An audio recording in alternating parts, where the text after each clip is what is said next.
नमस्कार, आप देख रहे हैं विकास विंग्स, जहां हम आपके लिए लाते हैं ज्ञानवर्धक और रोचक विषय। आज हम बात करेंगे भारत के महान वैज्ञानिक, दार्शनिक और आयुर्वेदाचार्य नागार्जुन के बारे में। तो बिना देरी किए, चलिए वीडियो शुरू करते हैं। क्या इस ब्रह्मांड में कुछ भी स्थायी है? क्या हर चीज केवल अन्य चीजों पर निर्भर करती है? ये सवाल सिर्फ आज के वैज्ञानिकों के दिमाग में नहीं उठते, बल्कि लगभग 800 साल पहले एक महान दार्शनिक ने भी इन प्रश्नों को उठाया था। उनका नाम था नागार्जुन। एक ऐसा नाम जिसने बौद्ध दर्शन को एक नई दिशा दी, आयुर्वेद को समृद्ध किया और तंत्र विद्या में भी अपनी छाप छोड़ी। आज हम जानेंगे इस अद्भुत व्यक्ति की कहानी, जिसने तर्क, विज्ञान और अध्यात्म को एक साथ जोड़कर पूरे विश्व को प्रभावित किया। भूमिका: एक रहस्यमयी व्यक्तित्व। नागार्जुन का नाम जितना प्रसिद्ध है, उनके जीवन के बारे में जानकारी उतनी ही रहस्यमयी। उनकी जन्मतिथि स्पष्ट नहीं है, लेकिन माना जाता है कि वे दूसरी शताब्दी ईस्वी में पैदा हुए थे। उनके जन्मस्थान को लेकर मतभेद है। कुछ उन्हें आंध्र प्रदेश का मानते हैं, तो कुछ महाराष्ट्र के नागवंशी राजाओं से जोड़ते हैं। कहा जाता है कि वे एक ब्राह्मण परिवार में जन्मे थे, लेकिन बाद में उन्होंने बौद्ध धर्म को अपनाया। उनके बारे में जो कुछ भी हम जानते हैं, वह उनके द्वारा लिखे गए ग्रंथों, बौद्ध परंपराओं और कुछ किंवदंतियों से आता है। और ये किंवदंतियां ही नागार्जुन को एक साधारण दार्शनिक से एक योगी, वैज्ञानिक और रहस्यमयी तांत्रिक बना देती है। नागार्जुन का बचपन सामान्य नहीं था। वे बचपन से ही असाधारण बुद्धिमान थे। छोटी उम्र में ही उन्होंने वेद, उपनिषद, बौद्ध ग्रंथों और तंत्र शास्त्रों का गहरा अध्ययन कर लिया था। ऐसा कहा जाता है कि उन्होंने अपनी प्रारंभिक शिक्षा नालंदा विश्वविद्यालय में प्राप्त की। लेकिन उनका जीवन एक मोड़ लेता है जब वे बौद्ध धर्म के महायान संप्रदाय की ओर आकर्षित होते हैं। नागार्जुन और शून्यवाद। यदि कुछ भी स्वतंत्र रूप से अस्तित्व में नहीं है, तो फिर सत्य क्या है? नागार्जुन ने बौद्ध धर्म में मध्यमक दर्शन की स्थापना की। यह दर्शन कहता है कि कोई भी वस्तु न पूरी तरह से वास्तविक होती है और न पूरी तरह से शून्य। इसे शून्यवाद कहा जाता है।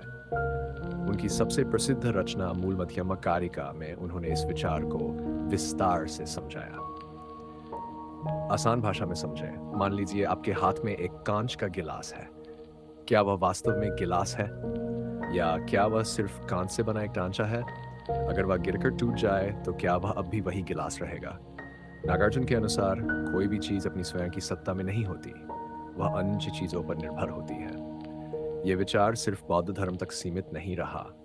आज के आधुनिक विज्ञान, विशेष रूप से क्वांटम फिजिक्स में भी इसकी झलक मिलती है। आयुर्वेदाचार्य और रसविद्या के आचार्य नागार्जुन केवल दर्शन शास्त्री ही नहीं थे, बल्कि एक महान वैज्ञानिक भी थे। उन्होंने आयुर्वेद और रसशास्त्र में भी योगदान दिया। उनका ग्रंथ रसरत्नाकर इस विषय पर सबसे प्रसिद्ध ग्रंथों में से एक है। इसमें धातु शुद्धि, औषधि निर्माण और अमृतकरण की विधियां दी गई हैं। उन्होंने धातुओं को औषधि के रूप में उपयोग करने की तकनीक विकसित की। वे रसायन शास्त्र और आयुर्वेद के पहले वैज्ञानिकों में से एक फर्म माने जाते हैं। तंत्र और योग में योगदान। कुछ लोग नागार्जुन को तांत्रिक परंपरा का महान योगी भी मानते हैं। कहा जाता है कि वे अलौकिक शक्तियों के स्वामी थे। कुछ किंवदंतियों में उन्हें अमृत बनाने की विधि का उनके नाम से कई तांत्रिक ग्रंथ भी जुड़े हुए हैं।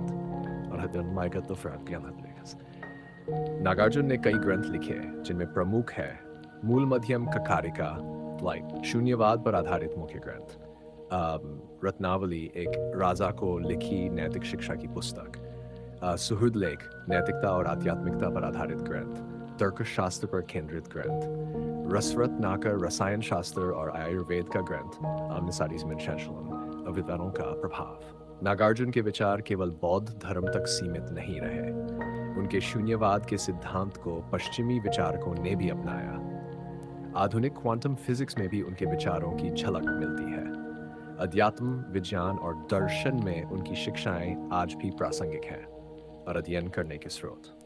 नागार्जुन पर अध्ययन के लिए स्रोत: अगर आप नागार्जुन के और के दर्शन और विचारों को गहराई से समझना चाहते हैं तो ये पुस्तकें और स्रोत आपके लिए मददगार साबित हो सकते हैं। मूल मध्यम कारिका, अनुवाद जेड गारफील्ड और डेविड गारफील्ड, नागार्जुन का दर्शन वेंकटरमन, बौद्ध ग्रंथ के विंक ग्रंथ, महायान सूत्र, नालंदा विश्वविद्यालय और तिब्बती बौद्ध धर्म से जुड़े ग्रंथी।